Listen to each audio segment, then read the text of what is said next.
E galera, entendam, né? Tipo, se você aí sabe teste de software, processos ágeis principalmente, entende como trabalhar com testes automatizados, né? Ou seja, aprendeu programação para trabalhar com testes automatizados e sabe teste de API, não tem muito além do que você vai precisar aprender para entrar no mercado. Tá? Não só para entrar no mercado, até mesmo para crescer. Isso é muito além do que muito QA tem atualmente, tá? O Felipe falou aqui, falei da mentoria e a QA que estava fazendo as perguntas disse que te conhecia e que era referência na área. Caraca, que legal. É muito estranho ouvir isso. Legal que é uma empresa portuguesa, torcer para dar certo. Pô, Felipe, cara, e primeiro emprego vai ser gringo, então. Bom demais, cara.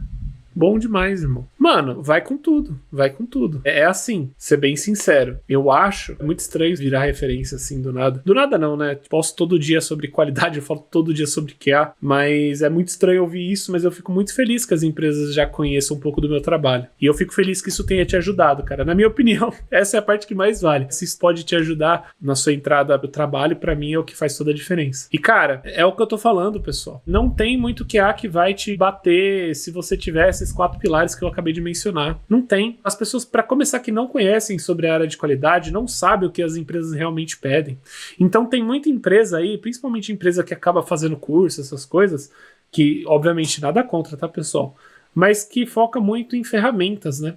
Poxa, qual ferramenta eu vou aprender? Nossa, tem tipo 1000 ferramentas que a pessoa entrega. E a minha mentoria, para quem entrou, já deve ter notado que ela não é tão focada assim em tantas ferramentas. Por quê? Porque a intenção mesmo é te ensinar os fundamentos, porque você entendendo os fundamentos de teste, de qualidade, de processos, você consegue trabalhar com qualquer ferramenta. Para quem aprendeu Cypress, para aprender Selenium, para aprender Appium, cara, é um passo, sabe? É ridícula a diferença, sinceramente. Não é como se você, que nem programação faz muito mais sentido, né? Pô, programação, se você for trabalhar, até mesmo na mesma linguagem, ó, JavaScript com Nest.js, com Express.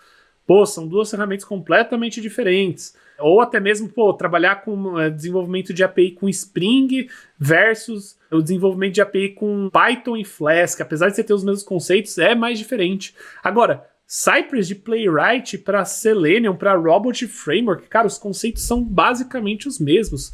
Cara, não tem diferença. Não tem diferença mesmo. O que você precisa aprender sobre programação? Você precisa aprender a base da programação. Literalmente entender como que funciona, por exemplo, variáveis, como que funciona uma estrutura de código, uma sintaxe simples, para que você consiga ter os conhecimentos necessários para trabalhar com testes automatizados, tá bom? E sabe qual é interessante? Por exemplo, né, Cypress, né, que é uma ferramenta de testes automatizados aí que eu sempre recomendo, eu acho ela a melhor para você começar. Por quê? Porque ela é uma das mais simples, ela é o mais próximo que você vai ter ali de quase, não vou falar que sem nenhum código, ela tem código, só que é uma ferramenta tão simples de se iniciar e ela é tão lógica que só de você ver como ela funciona, você vai entender para que ela serve, como trabalhar com ela. E só para você ter noção, eu tive mentorados que começaram a mexer, por exemplo, com Cypress, mesmo sem conhecimento nenhum sobre programação. E aí você fala assim, Manny, mas então eu não preciso de programação. Você precisa para que você consiga desenvolver bem esses conhecimentos dentro da área de testes automatizados, né? O ponto é que se você consegue aprender a mexer numa ferramenta, né, que precisa de programação e mesmo assim você consegue aprender ela sem ter programação, significa que ela tem um início muito simples. E é isso que eu quero trazer para vocês. Por quê? Porque tem muita gente que acaba fugindo da área de tecnologia por causa de programação.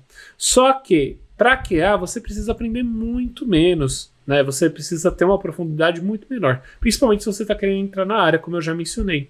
Então, se eu puder te indicar algum estudo, algum conhecimento que você tem que fazer, cara, eu vou te indicar você fazer aí a minha playlist de JavaScript básico, focada para QA. É uma playlist que tem ela lá no YouTube, a gente deixa no YouTube para vocês verem o quão simples é começar com programação.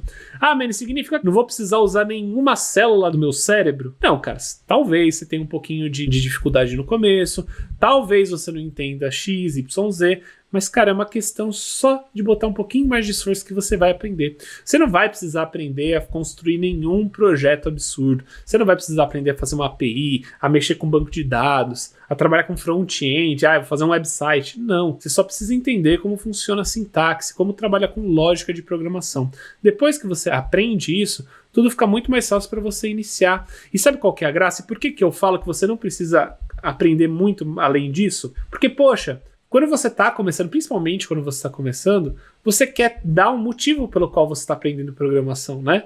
Então tem muita gente que acaba estudando programação, fica 6 meses estudando programação para virar QA. E eu falo, pô, cara, 6 meses estudando para aprender programação, não tem necessidade de tudo isso. Você pode simplesmente estudar um pouco de programação para você começar a fazer testes automatizados. E quando você precisar melhorar nos testes automatizados ou criar coisas mais complexas, você volta a estudar um pouquinho mais de programação, porque você vai estar estudando para um objetivo, entende?